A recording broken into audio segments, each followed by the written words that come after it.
do you go from learning to make ice cream on YouTube to serving 650 scoops a day to $100,000 a month? We were both sick of working long hours at our jobs. And the crazy part is they're about to shut down right when things were about to take off. But we ended up doing about $30,000 in sales that first month. Last year we did about $850,000 in revenue. I knew nothing about the ice cream business. I actually thought the innovative flavors would outsell the classic flavors. How much do you need to start? There's a way to start an ice cream business with a lot less than you'd expect. You don't have to spend a dime on marketing. It's all about how creative you can get. That is Flavor Town. That is so good. Join me as we get the inside scoop on the ice cream business.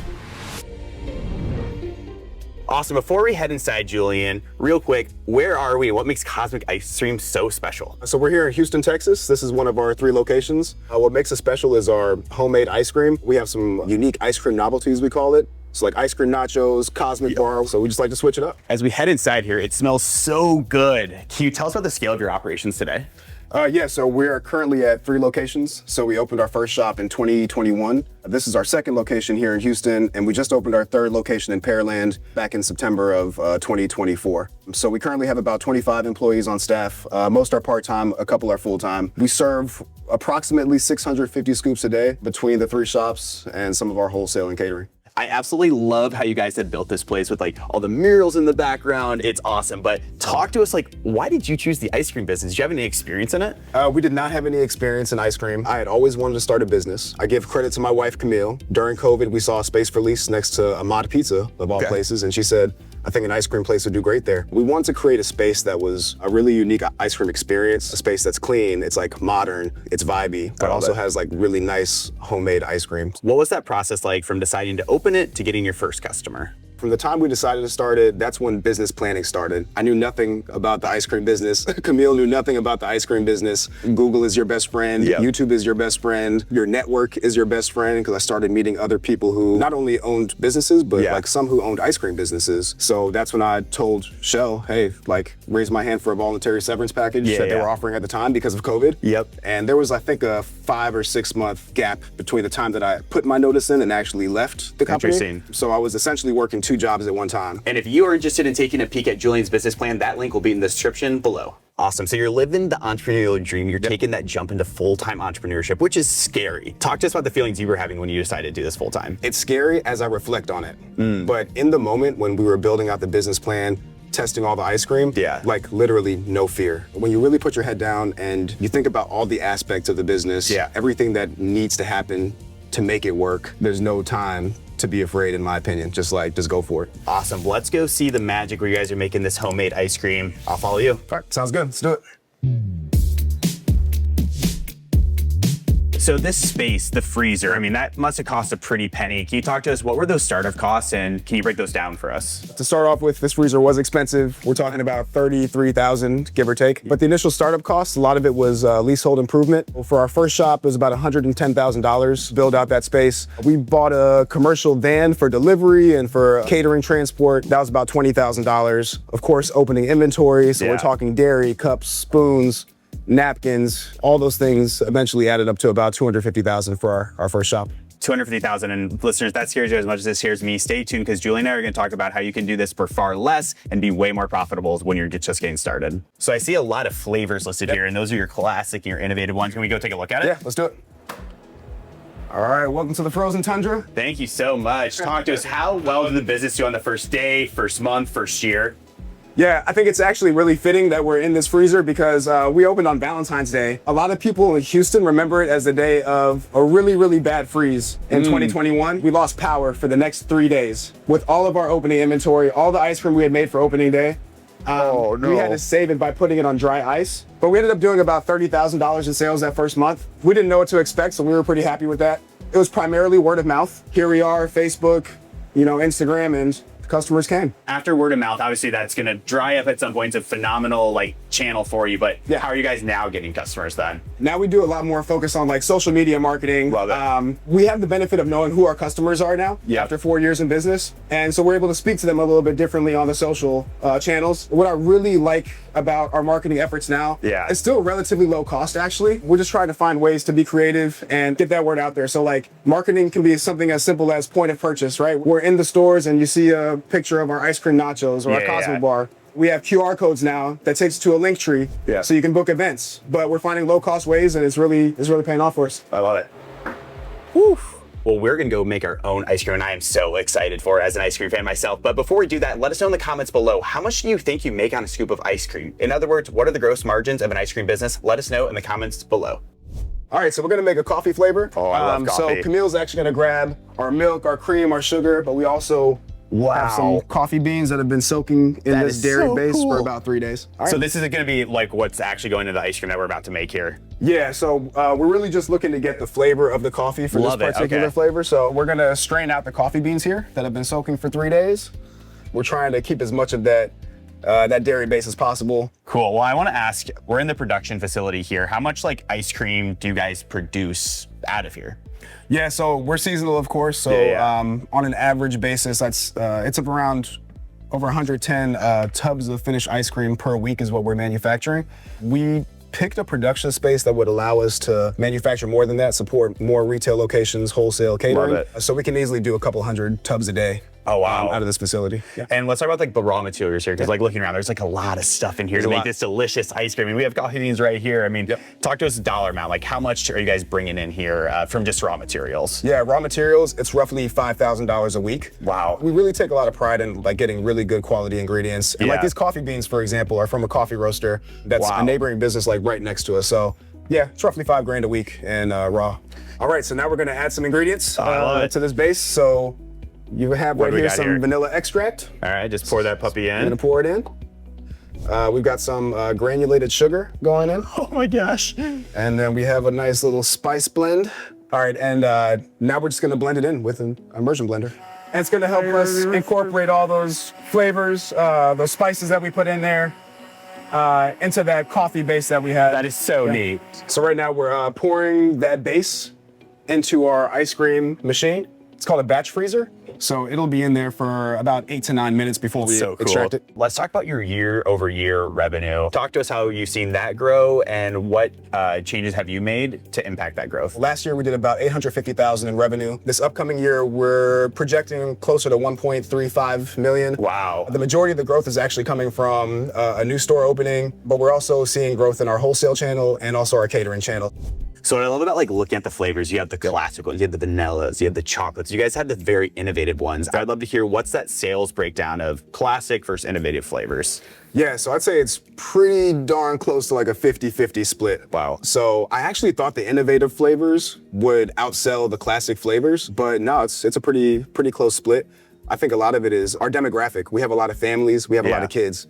So a lot of the kids just want their scoop of vanilla or their scoop of chocolate, whereas the adult portion of our market is leaning more towards like the salted peanut butter brownies, the blueberry cake donuts, you know, the more innovative flavors. So yeah, pretty even split. When you guys like opened your first location, was it all classical ones, then you slowly rolled out the innovative ones, or what did that process look like? No, we wanted to include those innovative flavors from the jump. So in our very first flavor lineup, we had, of course, the strawberries, the vanillas, the chocolates. The classics. But we also had a flavor called Sunday Brunch. It was a buttered waffle ice cream with candied bacon pieces and a maple syrup swirl. And that was us saying like, okay, we're not gonna be your traditional like ice cream shop. We're gonna take a little bit of risk. In hindsight, I think we took too much risk with that. I love it. But it worked out. People still talk about it, but I will say it was the bottom seller out of all the flavors.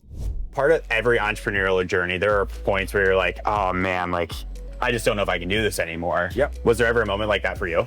There's never been a single moment where I felt like, we got to stop this. I will say there have been moments where you may feel like a little bit defeated, but I've never felt like, oh, I'm going to give up. It's just not in my nature. It's not in Camille's nature. So yeah, we just keep it going. If you've enjoyed this episode, can you do us a favor and like and subscribe? It helps us get amazing entrepreneurs like Julian on the show. So we're going to grab the ice cream. It's been freezing overnight and we're going to bring it out front. Awesome. Well, I'm excited to give it a shot. Yeah. Awesome. So we're back out into the store here, and talk to us. What are we doing here? Yep. So we're going to replace a tub of ice cream. This time it's going to be our banana pudding. Banana pudding ice cream. It's a popular one of my favorites. We're just going to pop this off right here. We're going to take the remaining ice cream from the last tub and just pop it on top of our new tub. Just throw it back in. It's that easy. That's easy. Talk to us. What's your gross margin? What does a scoop of ice cream cost? Yeah, so for a scoop of ice cream, here it's $5. A cone is an extra $1.25, so we're at $6.25 in cost. And our gross margin's around It's about 5 out of that 625, so let's call it 76, 77%. Wow. What's like your top line? Like what's costing you the most? Is it the wages, supplies? Would love to hear that. Yeah, top line, it's COGS, of Okay. course. So we typically float around that 25 to 30% number for COGS. Nice. But outside of that, it's payroll and it's rent. Between the three shops, we're roughly 40 a square foot. Okay, nice. Plus triple net, so that can run us $4,000, $5,000, $6,000. But this particular location that we're in, it's our biggest. We're at 2,000 square feet, but that includes production space. So Yep. retail is roughly 800 square feet. The only thing more impressive than Camille and Julian's ice cream is their organization, because most businesses can let those critical but time-consuming admin tasks pile up.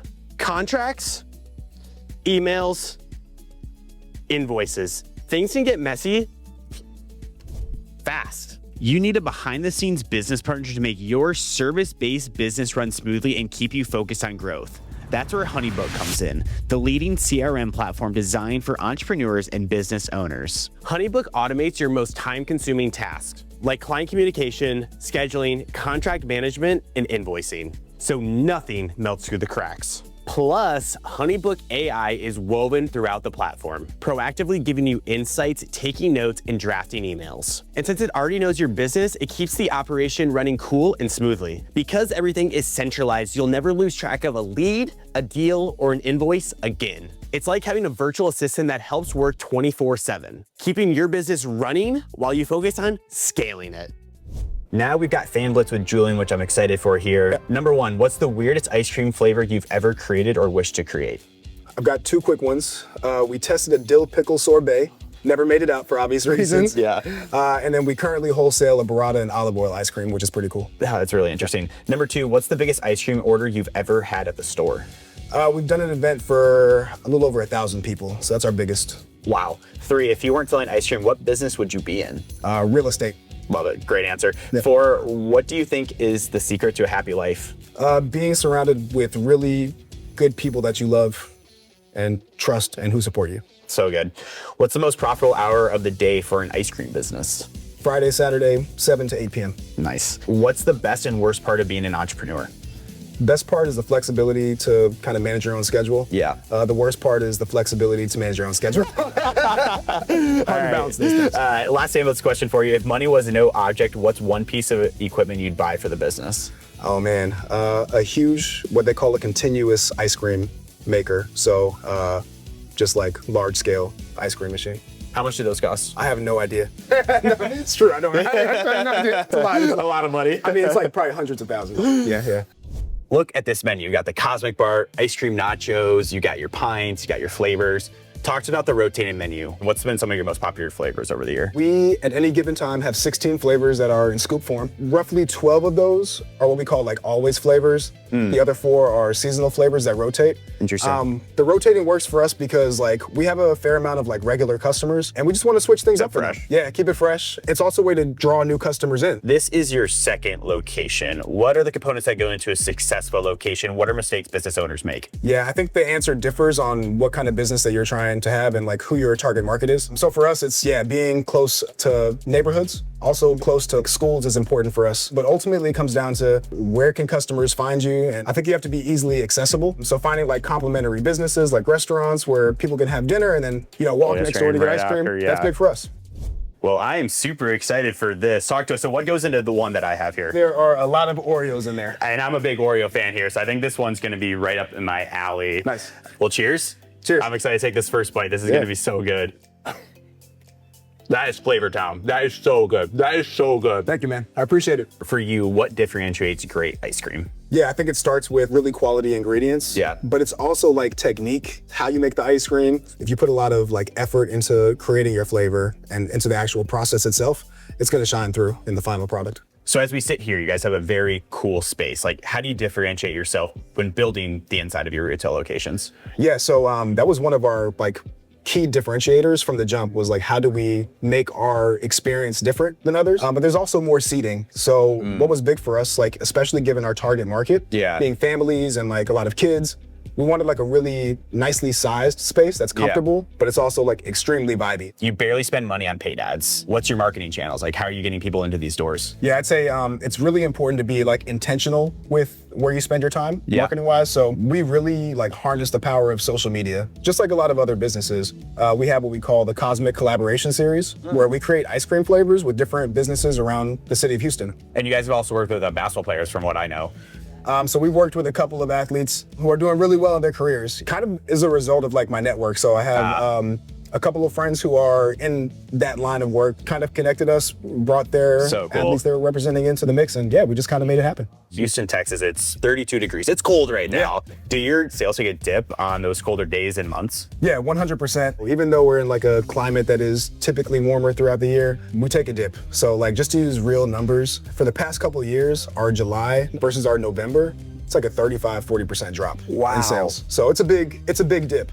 There's something about like November 1st specifically that people's like brains are like, I don't want ice cream anymore, or or maybe they're getting it from the grocery store or something. But overall, I can't complain. It's pretty good to be in a warmer climate. As the business owner, from a straight financial perspective, like your winter months do take a dip. Do you like stash up cash more, or how do you prepare for that from a straight financial perspective? Yeah, we learned the lesson the hard way. Yeah, so year one, we didn't know what to expect, right? We didn't think there'd be that much of a dip in like relative to seasonality. We were a little bit leaner on cash that first winter, but then we learned our lesson. We were like, okay, well, we make a good amount of money and it doesn't hurt to have some cash reserves. So you take those cash reserves through the winter when you're not as profitable. In a lot of cases, even for us early on, there were months where we were negative, and we were lucky to not be negative this past year, but that's only because we're offsetting some of the lower sales in shop with like that catering, with that wholesale. But yeah, you just learn as you go. I love it.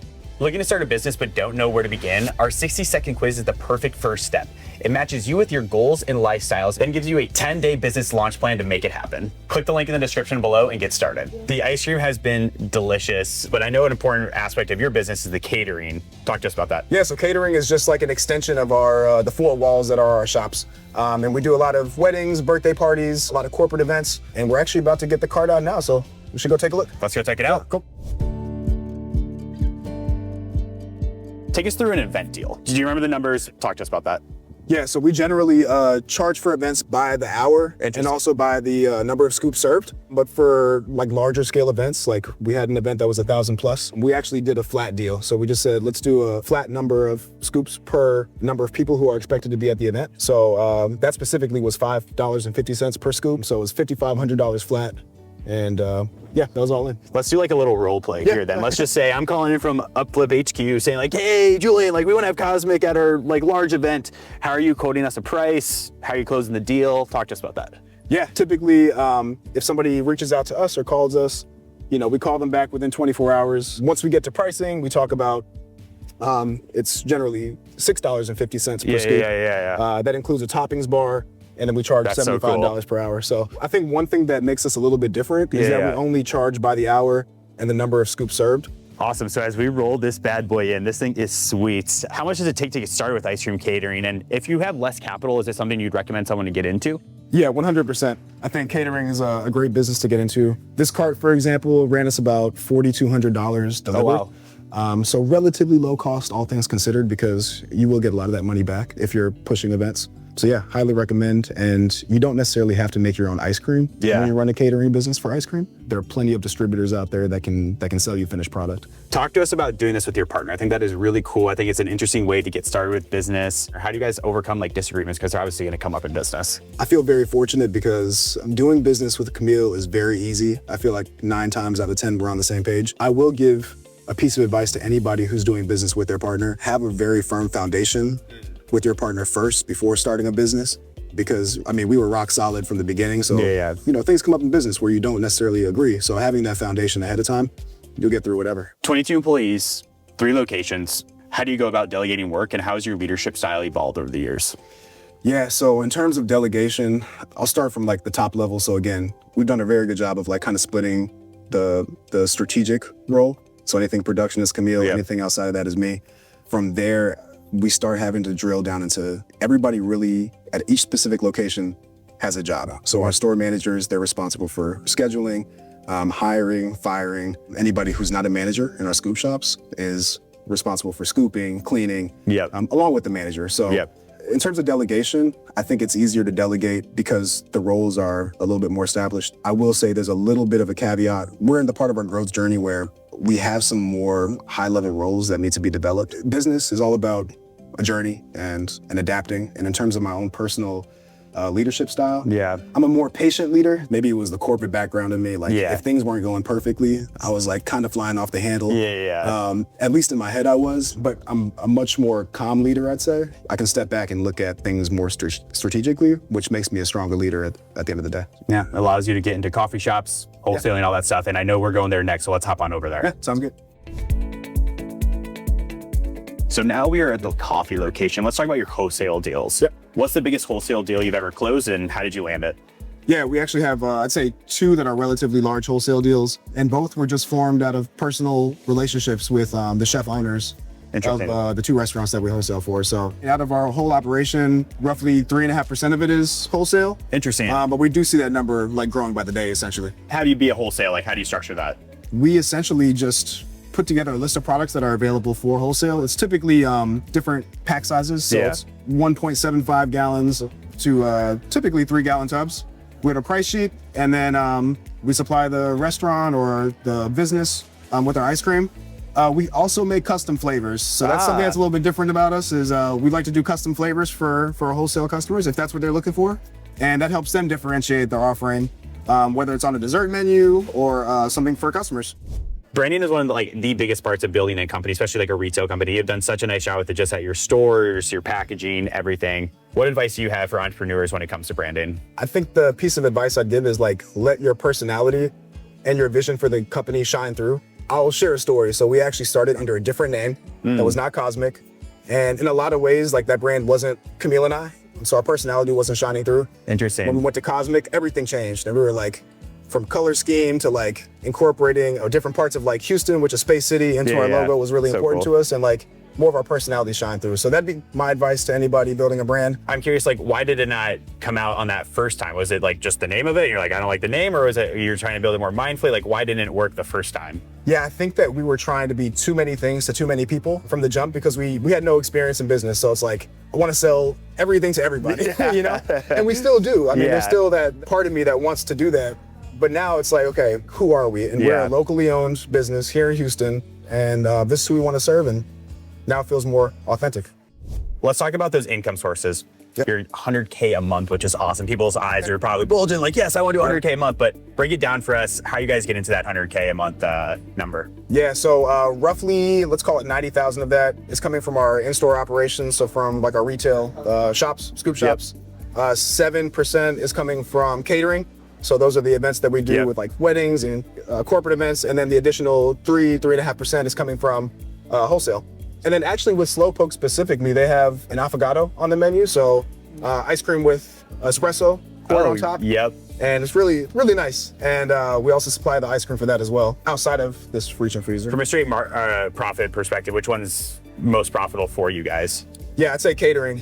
And then wholesale, we're riding a little bit of a thinner gross margin, if you will. Retail is not too shabby, like we talked about. So can't complain. Corporations, people are like, oh, get me out of the corporate world. I just want to jump straight into entrepreneurship, but there are benefits to it. You're at Shell for numerous years. What are the benefits that you took from Shell, working at a large corporation, into entrepreneurship? The first that comes to mind is learning how to network and how to build better business relationships with key partners, with suppliers, because being an entrepreneur involves interacting with people constantly, whether it's your employees, it's your customers. And then the second piece is, I'd say, I really learned how to stay organized and how to manage my time better based on all the tools and resources that were provided at the corporations. And then just apply those to your own personal business. So So tell us, what does a day in your life look like right now? Every day really looks different, you know, as a business owner. So it can be a day that starts off with a focus on marketing, or I'm checking the financials, but almost every day is complete with what we call the trifecta. So hitting all 3 of our retail shops. And in between that time, I'm on the phone with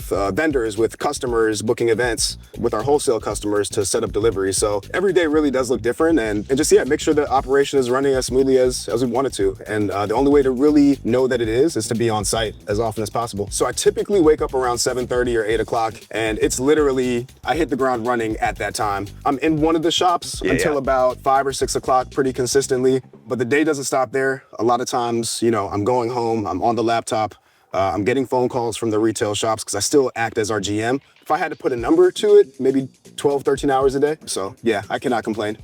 If someone Googles Cosmic Ice Cream, they're seeing 5-star reviews everywhere. What's the secret to this 5-star service? Yeah, I think it all starts with the employees and also communication from the management level. So treat the customers with respect. You know, they're here to have ice cream. They're here to have a good time. So the last thing that should happen is us reversing that experience. So it really starts with sharing that information with the employees, that it's that important to us, the owners, and then also staying on top of it. Like, things happen. People make mistakes.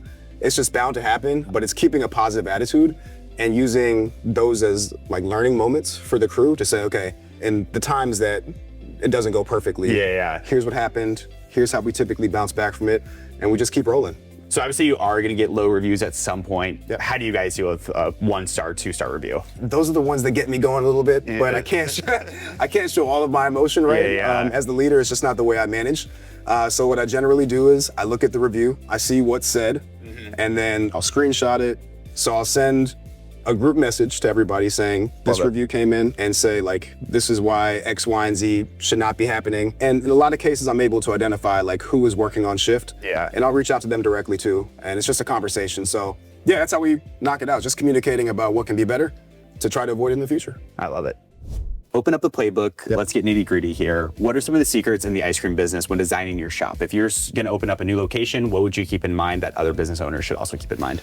I think it's important not to overcomplicate it. So you wanna have a very aesthetic interior. You wanna keep things clean, but also from a process standpoint and from an efficiency standpoint for the staff, have everything lined up in a very like specific place. That helps with workflow, helps with turning customers faster. But at the end of the day, I'm gonna go back to those 3 things. It's people, it's product, it's vibe. So like when you design the space, think customer first. What's the optimal experience for me as a customer or a consumer?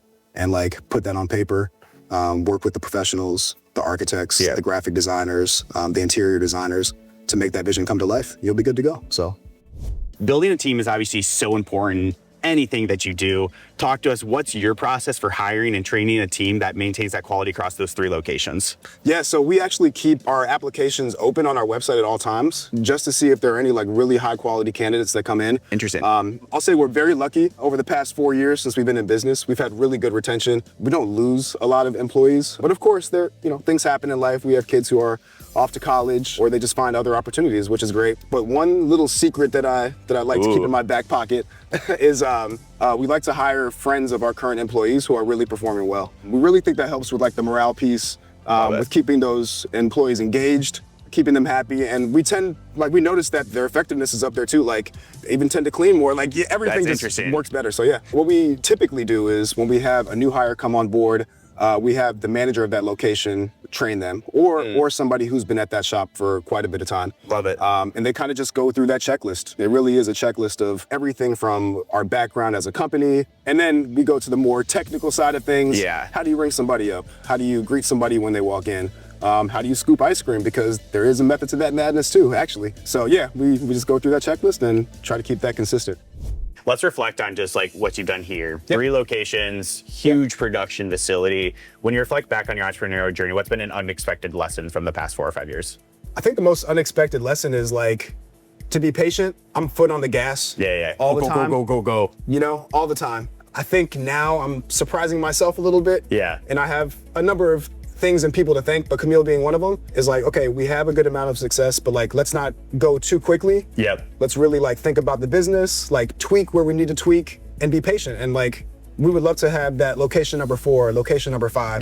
But we're not in a rush to do it now. So having that patience and waiting for the perfect spot to pop up in that perfect neighborhood, like we're good with that. What's your favorite book and your biggest takeaway from it? So there's a book called Enchilada Entrepreneur. It's about the story of a local Houstonian actually who grew a Tex-Mex chain over the past 30 plus years. Interesting. And I just love to hear about like the journeys of other business owners, to see what they've gone through, because like you can always take a little tidbit from that. But yeah, that's the one that comes to mind. Everyone that's watching in right now, what's one piece of advice you'd like to leave them with? I would say don't be afraid to take a risk. So really give a lot of thought behind whatever it is that you want to do. Love it. And if you want to do it, like just go for it and just focus on that goal. Keep your head down and just work towards it. What's that very first step that they should take then?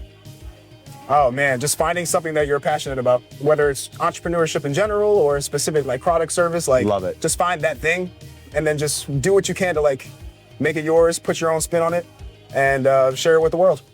If Julian's story inspired you, you'll love finding out how 2 college graduates turned a recipe they found on Google into a $240,000 business in episode 172. And make sure to like and subscribe. You can do that down below, and we'll see you in the next episode.